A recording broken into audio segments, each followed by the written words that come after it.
America ஒன்றும் இந்த உலகத்துக்கே தலைவர் கிடையாது. அமெரிக்கா சொன்னால் ஏற்றுக்கிட்டே ஆகணும்னு எந்த ரூல்ஸும் கிடையாது. ஆனால் நடைமுறையில் அமெரிக்கா சொல்கிறது தான் சட்டம்னு இருக்குது. ஒரு நாடு தனக்கு பிடிக்கலன்னா உடனே அந்த நாட்டு மேலே 50% டேக்ஸு. நீ ரஷ்யா கூட வியாபாரம் பண்ணுறியா, உனக்கு 20% பெனால்ட்டி. நீ யார் அதெல்லாம் சொல்கிறதுக்கு? நீ என்னது ஸ்கூலுக்கே ஹெச்சமா அப்படின்னு அமெரிக்காவை பற்றி எந்த நாடும் கேட்கறதில்ல.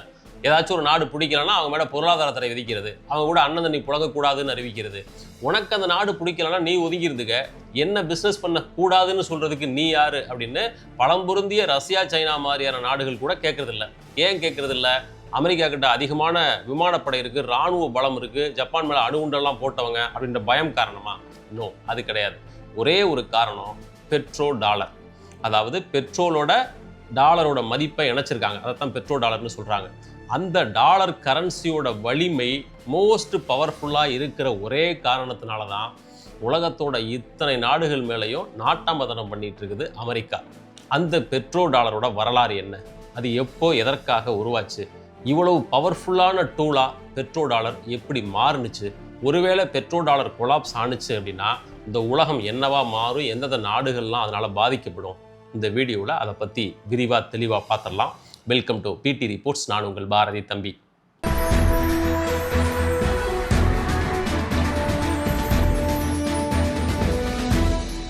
இந்த பெட்ரோ டாலர் எப்படி உருவானுச்சு அப்படின்னு தெரிஞ்சுக்கிறதுக்கு கொஞ்சம் பின்னாடி போகணும். 1944 அந்த காலகட்டம், 2ஆம் உலகப் போர் அப்போ தான் முடிவடையக்கூடிய நேரம். பல ஐரோப்பிய நாடுகள் இந்த போரில் சிக்கி சின்னாபின்னமாகி கிடந்துச்சு. பட் அமெரிக்கா மட்டும் ரொம்ப செல்வ செழிப்பில் மிதந்துச்சு. அவங்கள்ட்ட ஏராளமான தங்கம் கொட்டி கிடந்துச்சு. ஒரு நாட்டுக்கிட்ட எவ்வளவு தங்கம் அதிகமாக இருக்கோ அதை வச்சு தான் அந்த நாட்டோட கரன்சியோட வேல்யூ முடிவு பண்ணாங்க. அன்றைய காலகட்டத்தில் அமெரிக்கா கிட்ட தங்கம் அதிகமாக இருக்குது அப்படின்றதுனால ஆப்வியஸாக அவங்களுடைய கரன்சியான டாலரோட மதிப்பும் ரொம்ப அதிகமாகவே இருந்துச்சு.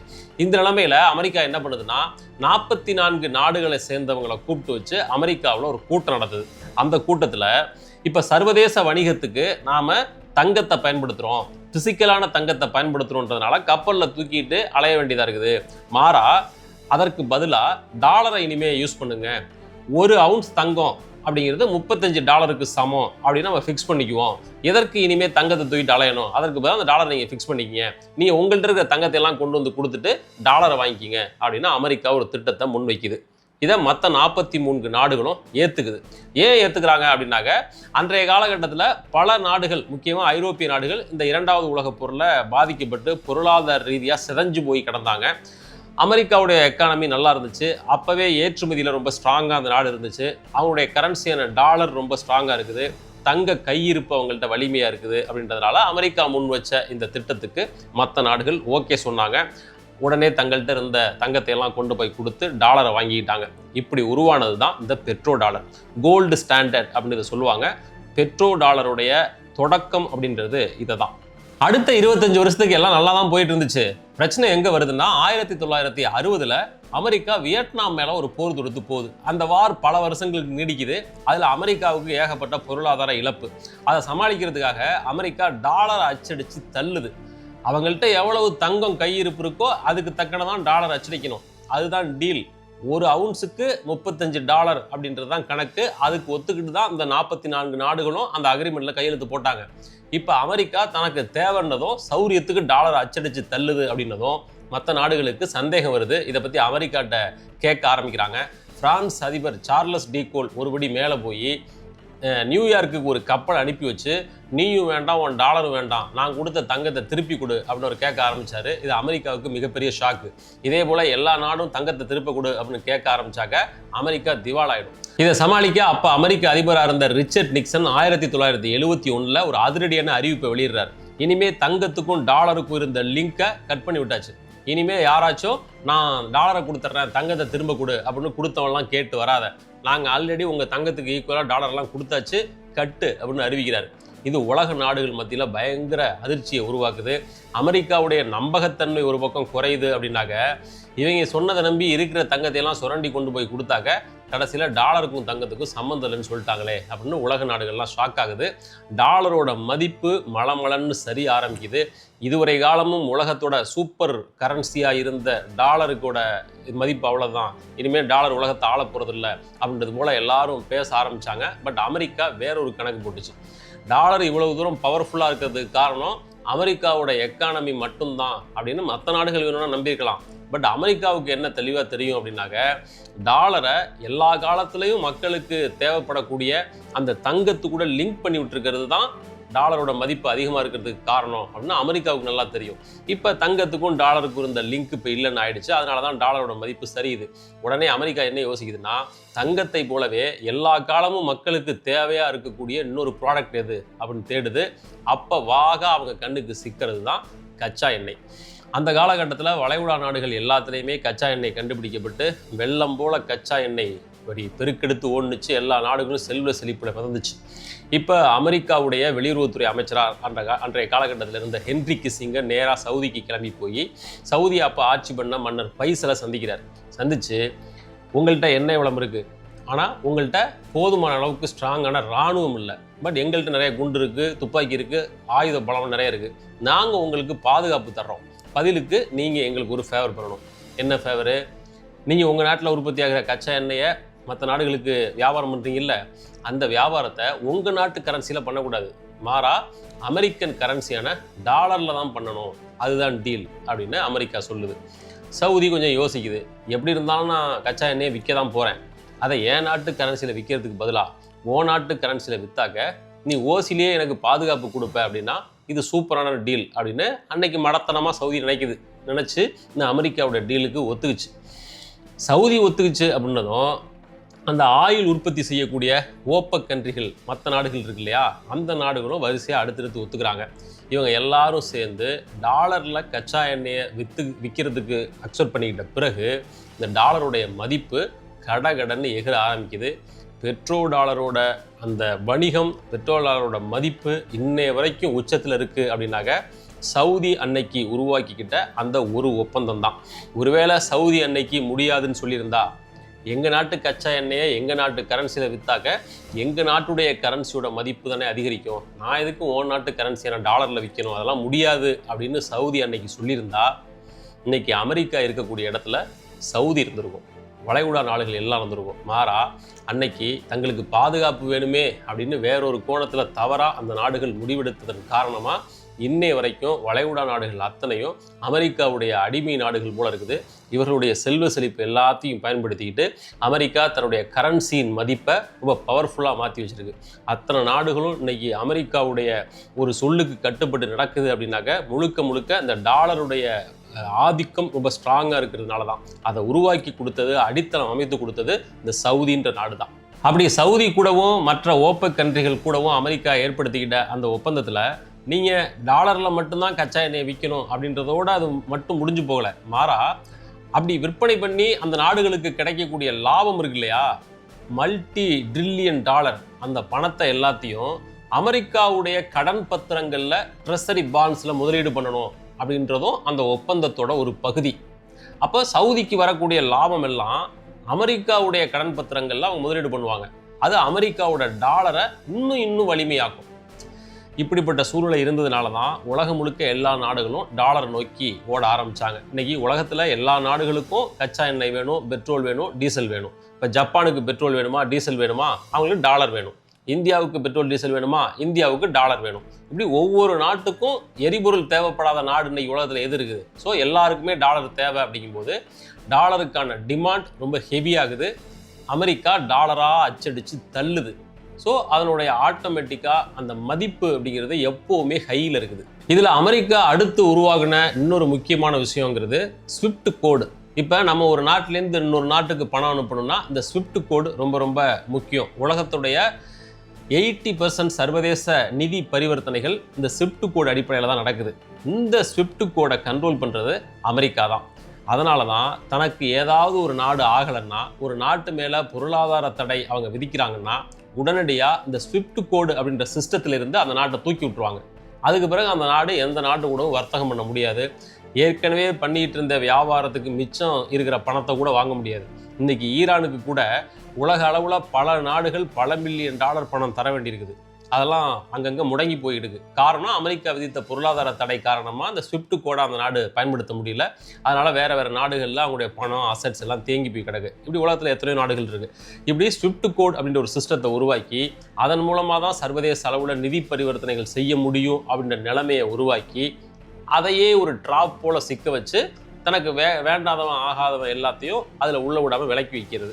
இப்படி ஒரு சிஸ்டத்தையும் பேரலாக அடுத்தடுத்து அமெரிக்கா உருவாக்கிச்சு. சரி, அமெரிக்காவுடைய இந்த மேலாதிக்கத்தை, இந்த பெட்ரோ டாலர் அப்படின்ற சிஸ்டத்தை உடைக்கிறதுக்கு யாருமே முயற்சி பண்ணலையா அப்படின்னா பண்ணியிருக்கிறாங்க. பட் அமெரிக்கா அவங்கள வச்சு பண்ணியிருக்குது. அதுதான் வரலாறு. இப்போ 2000வது ஆண்டு காலகட்டத்தில் ஈராக்கில் அப்போ அதிபராக இருந்த சதாம் ஹுசேன் என்ன பண்ணுறாருன்னா, இனிமே நாங்கள் டாலரில் கச்சா எண்ணெயை விற்க மாட்டோம், அதற்கு பதிலாக ஐரோப்பிய யூனியனோட நாணயமான யூரோவில் தான் விற்போம் அப்படின்ற ஒரு முடிவை அன்னைக்கு சதாம் ஹுசேன் எடுத்து அதை எக்ஸிக்யூட் பண்ண தொடங்கின ஒரு சில ஆண்டுகளுக்குள்ளாகவே சதாம் ஹுசேனுக்கு என்ன நடந்துச்சு அப்படிங்கிறது நம்ம எல்லாருக்கும் தெரியும். அந்த நாட்டில் பேரழிவு ஆயுதங்கள் இருக்கு அப்படின்னு ஒரு பொய்யை பரப்பி அமெரிக்கா படையெடுத்து போய் கடைசியில் சதாம் ஹுசேன் தூக்கிலிட்டு கொல்லப்பட்டார். இந்த வரலாறு நம்ம எல்லாருக்கும் தெரியும். அடுத்தது லிபியாவில் கடாஃபி அதிபராக இருந்தார். சதாம் ஹுசேனாச்சும் யூரோவை யூஸ் பண்ணுவேன் அப்படின்னு சொன்னார். கடாஃபி என்ன பண்ணாருன்னா, பல ஆப்பிரிக்க நாடுகளை ஒன்று சேர்த்து நாங்கள் இனிமே டாலரில் வர்த்தகம் பண்ண மாட்டோம், இந்த ஆப்பிரிக்க நாடுகள்லாம் ஒன்று சேர்ந்து கோல்டு தினார் அப்படின்னு தங்கத்தை அடிப்படையாக வச்சு ஒரு புதிய கரன்சி சிஸ்டத்தை உருவாக்கி அதன் மூலமாக தான் வர்த்தகம் பண்ணுவோம் அப்படின்னு அவர் அறிவித்தார். அதற்கு பிறகு அடுத்த ஒரு சில ஆண்டுகளில் லிபியாவுக்குள்ள உள்நாட்டு புரட்சியெல்லாம் வெடித்து அதை தூண்டிவிட்டு கடாஃபி நடு ரோட்டில் வச்சு கொல்லப்பட்டார். இன்னை வரைக்கும் லிபியாவில் ஒரு நிலையான அரசாங்கம் இல்லை, அந்த நாடு தத்தளிச்சு போய் நிற்கிது. இந்த ரெண்டு நிகழ்வுகளும் நமக்கு உணர்த்துற உண்மை என்ன அப்படின்னா, டாலரை தொட்டால் அழிவு நிச்சயம், அமெரிக்கா என்ன வேணாலும் பண்ணும். அதுதான் அந்த உதாரணங்கள் நமக்கு உணர்த்துகிற உண்மை. ஆனால் காலம் எப்பவும் ஒரே மாதிரி இருக்காது இல்லையா? இப்போ சைனா, ரஷ்யா, இந்தியா மாதிரியான நாடுகள் எப்பவும் அமெரிக்காவை நம்பி இருக்கக்கூடாது. இவங்க டியூபியஸாக இருக்காங்க, எப்போ வேணாலும் பொருளாதார தடை விதிப்பாங்க, ஸ்விஃப்ட் கோட்லையும் தூக்கிடுவாங்க அப்படின்றதுனால வேற மாற்று வழிகளை இப்போவே நம்ம யோசிச்சுக்கணும் அப்படின்னு சொல்லி அடுத்தடுத்த வழிமுறைகளை அவங்க சிந்திக்க ஆரம்பிச்சிட்டாங்க. அதுக்கு பேர் தான் டாலரைசேஷன். அதாவது டாலரை மட்டுமே நம்பி இருக்கக்கூடாது, மற்ற கரன்சிகளையும் நம்ம ஸ்ட்ராங் பண்ணிக்கணும் அப்படின்ற நிலைமையை நோக்கி இந்த நாடுகள் நகர ஆரம்பிச்சிட்டாங்க. அமெரிக்கா ஸ்விஃப்ட் அப்படின்ற ஒரு கோடு சிஸ்டத்தை உருவாக்கியிருக்கு. ஃபினான்சியல் பரிவர்த்தனைகளுக்கு அதைத்தான் நம்பியிருக்க வேண்டியிருக்கு அப்படின்னு நம்ம பார்த்தோம் இல்லையா? அதற்கு மாற்றா சைனா சிப்ஸ் அப்படின்னு இவங்க ஒரு ஃபினான்சியல் சிஸ்டத்தை உருவாக்கியிருக்காங்க சர்வதேச நிதி பரிவர்த்தனைகளுக்காக. Cross border internet payment system அப்படின்னு அதுக்கு பேர். அப்படி உருவாக்கி இந்த சிப்ஸில் பல நாடுகளை இணைச்சிட்டு இருக்காங்க. இப்போவும் ஸ்விஃப்ட் சிஸ்டம் தான் பெருசு, அதை நம்பி இருக்கிற நாடுகளோட எண்ணிக்கை தான் அதிகம். பட் இந்த சைனா உருவாக்கி இருக்கிற சிப்ஸ் அப்படின்ற இந்த ஆல்டர்னேட்டிவ் பேமெண்ட் சிஸ்டத்தில் பல நாடுகள் ரொம்ப வேகமாக வந்து இணைய ஆரம்பிச்சிருக்காங்க. இன்னும் 5-10 வருஷங்களில் ஸ்விஃப்ட் கோடுக்கு இணையானதாவோ அல்லது அதை விட அதிகமானதாவோ இந்த சிப்ஸ் அப்படின்ற புதிய பேமெண்ட் சிஸ்டம் உருவாகிறதுக்கான எல்லா வாய்ப்பும் இருக்குது. அதே போல் இந்த ரஷ்யா உக்ரைன் யுத்தத்துக்கு பிறகு ரஷ்யா மேலே பொருளாதார தடை போட்டுச்சு அமெரிக்கா. உடனே இந்தியாவும் ரஷ்யாவும் நாங்கள் இனிமேல் டாலரில் வர்த்தகம் பண்ணலை, ரஷ்யாவுடைய கரன்சியான ரூபில், இந்தியாவோட கரன்சியான ரூபாய், இதை அடிப்படையாக வச்சு நாங்கள் பிஸ்னஸ் பண்ணிக்கிறோம் அப்படின்ற நிலைமையை நோக்கி அவங்க நகர்ந்தாங்க. சைனா, சவுதி அரேபியா கூட டாலரில் இல்லாமல் யுவான் அடிப்படையில் அவங்க கச்சா எண்ணெயை வாங்க ஆரம்பிச்சிருக்காங்க. அதே போல் இந்த பிரிக்ஸ் கண்ட்ரிகள் இருக்கு இல்லையா, பிரேசில், இந்தியா, தென்னாப்பிரிக்கா, ரஷ்யா, இந்த மாதிரியான நாடுகள் சேர்ந்து பிரிக்ஸ்ன்ற கூட்டமைப்பை ஏற்படுத்தியிருக்காங்க இல்லையா? இவங்க புதிய கரன்சி சிஸ்டத்தை ஒன்று உருவாக்குறதுக்கான வேலைகளை, தங்கத்தை அடிப்படையாக வச்சு ஒரு புதிய கரன்சி சிஸ்டம் அதை உருவாக்குறதுக்கான வேலைகளில் இவங்க இறங்கியிருக்காங்க. அதே போல் பிரிக்ஸ் கண்ட்ரிகளோட எண்ணிக்கை நாளுக்கு நாள் அதிகரிச்சுட்டு இருக்கு. புதிய கண்ட்ரிகள் வந்து இதில் இணைய ஆரம்பிச்சிருக்காங்க. இது எல்லாமே டாலரோட ஆதிக்கத்தை முடிவுக்கு கொண்டு வர்றதுக்காக உலக நாடுகள் அடுத்தடுத்து எடுக்கக்கூடிய மிகப்பெரிய முயற்சிகள். ஒருவேளை உலக நாடுகள் எல்லாம் பெட்ரோ டாலரை புறக்கணிச்சா என்ன ஆகும்? அதுக்கான டிமாண்டு குறையும். எந்த நாட்டுக்கும் இனிமேல் கச்சா எண்ணெய் வாங்குறதுக்கு டாலர் தேவையில்லை அப்படின்னு நிலைமை உருவாகும் போது ஆல்ரெடி அவங்க வாங்கி குவிச்சு வச்சிருக்கிற பல மில்லியன் ட்ரில்லியன் கணக்கான டாலர் எல்லாத்தையும் அமெரிக்காவுக்கு அனுப்புவாங்க. உலக நாடுகள் எல்லாத்துலேருந்தும் டாலர் வந்து குவியும், மலைமலையாக குவியும். அப்போ ஆட்டோமேட்டிக்காக அதுக்கான மதிப்பு இல்லாமல் போகும். ஒரு டீ குடிக்கணும், ஒரு காஃபி குடிக்கணும்னா ஒரு தள்ளுபடி நிறைய டாலர் அழுட்டு போகணும். அந்த அளவுக்கு பொருளாதார நிலைமை மோசமாகும். ஹைப்பர் இன்ஃப்ளேஷன் அப்படின்னு சொல்லுவாங்க, ஒரு மோசமான பணவீக்கம் உருவாகும். அதெல்லாம் உருவாகும் போது அந்த நாடு என்னாகும்? அந்த நாட்டுக்கு யாரும் கடன் கொடுக்க மாட்டாங்க. ஏற்கனவே அமெரிக்காவுக்கு 36 ட்ரில்லியன் டாலர் அளவுக்கு கடன் இருக்கு. உலகத்தில் பணக்கார நாடு மட்டும் இல்லை அமெரிக்கா, உலகத்தில் கடன்கார நாடும் கூட. அவ்வளவு கடன் அவங்களுக்கு இருக்குது. எதனால இவ்வளவு கடன் கொடுத்துருக்காங்க அப்படின்னாக்கா, இந்த பெட்ரோ டாலர் அப்படின்ற சிஸ்டம் வலிமையா இருக்கு அப்படின்ற காரணத்தால மட்டும்தான். அதனால தான் தொடர்ந்து ஒவ்வொரு நாடும் அமெரிக்காவுடைய அந்த ட்ரெஸரி பாண்ட்ஸ்ல இன்வெஸ்ட் பண்றாங்க. டாலர் வீக் ஆச்சு, பெட்ரோ டாலர் எக்கானமி கொலாப்ஸ் ஆயிடுச்சு அப்படின்னாக்கா யாரும் புதுசா ட்ரெஸரி பாண்ட்ஸ்ல இன்வெஸ்ட் பண்ண மாட்டாங்க. அப்ப அமெரிக்கா வாங்கி வச்சிருக்க கடனுக்கு வட்டி கட்ட முடியாம என்ன பண்ணுனாக்க வட்டி விகிதத்தை ஏற்ற ஆரம்பிப்பாங்க. அது இன்னும் பொருளாதார நிலைமையை இன்னும் மோசமான நிலைமைக்கு அழைச்சிட்டு போகும். இது அந்த அமெரிக்காவோட நின்றுமா அப்படின்னாக்க அதுதான் கிடையாது. அமெரிக்கா உலகம் முழுக்க 50 நாடுகள்ல 250 இடங்கள்ல ராணுவ பேஸ் அமைச்சிருக்காங்க. அது எல்லாத்துக்கும் வருஷத்துக்கு கிட்டத்தட்ட $850 மில்லியன் அளவுக்கு டிஃபென்ஸ் பட்ஜெட்டே ஒதுக்குறாங்க. அவ்வளோ ஹியூஜ் அமௌண்ட் அதுக்கு ஒதுக்கி தான் உலகத்தோட போலீஸ்காரன் அப்படின்ற இமேஜ் வந்து அமெரிக்கா மெயின்டைன் பண்ணிட்டு இருக்கு. இப்போ உள்ளூர்லேயே டாலருக்கு மதிப்பு போச்சு, பெரிய பிரச்சனை அப்படிங்கும்போது உலக நாடுகள் முழுக்க ராணுவ பேஸை ரன் பண்ணுறது ரொம்ப கஷ்டம். அது எல்லாத்தையும் இழுத்து மூட வேண்டியிருக்கும். ஸோ கொஞ்சம் கொஞ்சமாக ஒரு சராசரி நாடாக அமெரிக்கா மாற ஆரம்பிக்கும். இது அமெரிக்காவோட முடிஞ்சிருமா அப்படின்னா அதுதான் கிடையாது. அமெரிக்கன் எக்கானமியை நம்பி உலகத்தில் எத்தனையோ நாடுகள் ரன் ஆகுது. அந்த நாடுகளுடைய எக்கானமியும் வரிசையாக அடுத்தடுத்து அடிபட ஆரம்பிக்கும். இந்த டாலரோட செல்வாக்கு சரி ஆரம்பிக்கும் போது பேரலல் டைமில் சைனாவுடைய யுவானோ அல்லது வலிமை பொருந்திய இன்னொரு நாட்டுடைய கரன்சியோ அந்த இடத்த பிடிக்க ஆரம்பிக்கும். அமெரிக்கா ஒரு சராசரி சாதாரண நாடாக மாறும். ஸோ பெட்ரோ டாலருடைய கொலாப்ஸ் அப்படிங்கிறது அமெரிக்காவுடைய திவால், அதுதான் அதற்கு நேரடியாக அர்த்தம். அது மட்டும் இல்லை, அது வேர்ல்டு ஆர்டரையே மாற்றக்கூடிய வல்லமை அதற்கு உண்டு. இது உடனடியாக நடந்துரும் அப்படின்னு கிடையாது. கொஞ்சம் கொஞ்சமாக உலகம் அதை நோக்கி மூவாக ஆரம்பிச்சிருக்குது. எந்த ஒரு சாம்ராஜ்யமும் உலகத்தில் நிலையாக இருந்ததா வரலாறு கிடையாது. அது ரோமானிய சாம்ராஜ்யமாக இருந்தாலும் சரி, பிரிட்டிஷ் சாம்ராஜ்யமாக இருந்தாலும் சரி, ஏதோ ஒரு காலகட்டத்தில் அது வீழ்ச்சியை சந்திச்சு தான் ஆகணும். இன்னைக்கு உலகத்தில் நடக்கிற ஒவ்வொரு நடப்புகளும் அமெரிக்காவின் சாம்ராஜ்யம் பெட்ரோ டாலரை அடிப்படையாக வைத்து அந்த நாடு உருவாக்கி கட்டி எழுப்பி வைத்திருக்கிற 80 ஆண்டு கால சாம்ராஜ்யம் கொஞ்சம் கொஞ்சமாக ஃபேட் அவுட் ஆகி முடிவுக்கு வந்து கொண்டிருக்கிறது அப்படின்றது தான் நமக்கு உணர்த்துகிற உண்மை. அதற்கான கவுண்டவுன் இப்போ ஆரம்பிச்சிருச்சு அப்படிங்கிறது தான் உலக நடப்புகள் மூலமாக நாம் உணர்ந்து கொள்கிற உண்மை. இதுதான் அமெரிக்க பெட்ரோ டாலரின் வரலாறு. இந்த வீடியோ உங்களுக்கு பிடிச்சிருக்கும் அப்படின்னு நம்புகிறேன். மீண்டும் மற்றும் ஒரு சுவாரஸ்யமான வரலாற்று வீடியோவோடு உங்களை சந்திக்கிறேன். நன்றி.